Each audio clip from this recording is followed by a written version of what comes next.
Kia ora, my name is James Hughes and I work in climate change, adaptation and risk for Tonkin Taylor.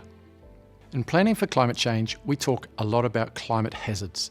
These include both extreme events that are becoming more and more familiar to us all, such as floods or heat waves, as well as more gradual changes, such as sea level rise or changes in average temperatures. These hazards can result in physical, climate-related risks, and importantly, these risks aren't static. They change over time along with other changes within our environment, society, and economy. These risks can lead to potential impacts and threats to your business. On the flip side, however, there are opportunities that arise from climate change. These refer to the potential benefits and positive outcomes that could result from climate change. At a business level, we obviously need to address any known risks and also potentially take advantage of opportunities. For example, a garden centre may be adversely affected by drought conditions, yet may also benefit from a longer growing season and the opportunity to sell new products, such as drought-tolerant plants or rainwater storage systems.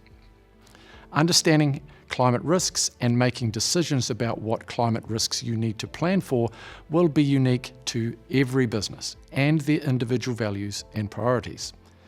As a starting point, it's useful to focus on aspects of your business's value chain, such as risks to the assets and facilities you own or need for your business to run. Where are they located? How might they be impacted? For example, in relation to flooding or extreme heat.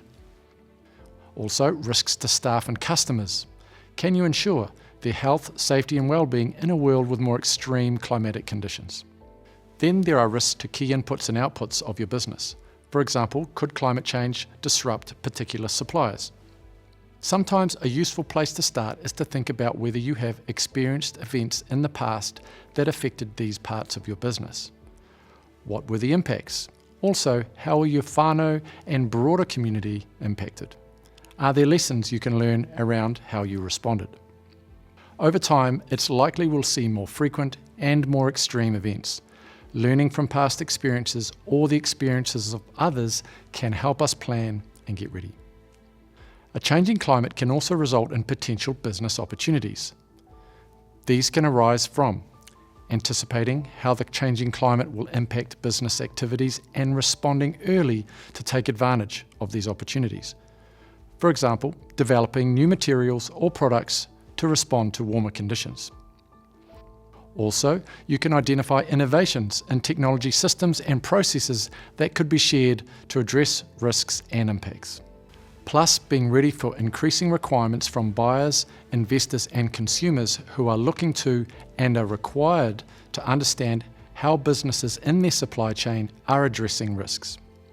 As part of the guidance on this platform, there are some tools and templates to help you capture your thinking as you go. You can use the Climate Risk and Opportunity Identification tool to help you identify risks and opportunities for your business. You can also find other information, links and case studies that may help in identifying the breadth of risks and opportunities that may arise. Many councils have maps and interactive tools to help you identify hazards and risks in your area. For example, Auckland Council's Flood Viewer. Remember that the hazards won't just impact your business directly. They will also affect people, supply chains, your community, and the infrastructure and systems that support you. Thank you for watching. The next video will take you through how to assess the risks you've identified for your business and support you to prioritise these. Ka kite.